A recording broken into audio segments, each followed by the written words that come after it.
চলতি ২০২৫-২৬ অর্থবছরের ৫ মাসে সামগ্রিকভাবে ইউরোপীয় ইউনিয়ন ও নতুন বাজারে দেশের তৈরি পোশাক রফতানি কমলেও বেড়েছে যুক্তরাষ্ট্রে।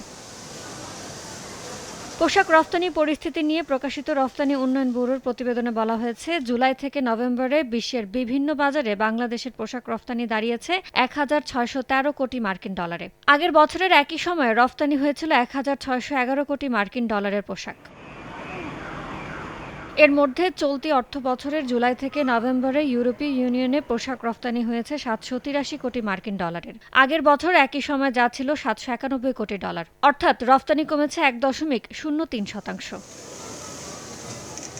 বাংলাদেশের দ্বিতীয় বৃহত্তম রফতানি বাজার যুক্তরাষ্ট্রে পোশাক রফতানি বেড়ে দাঁড়িয়েছে ১৮৪ কোটি মার্কিন ডলারে। আগের বছরের একই সময় যা ছিল ১৭৯ কোটি ডলার। এতে রফতানি বেড়েছে ৩.৬%।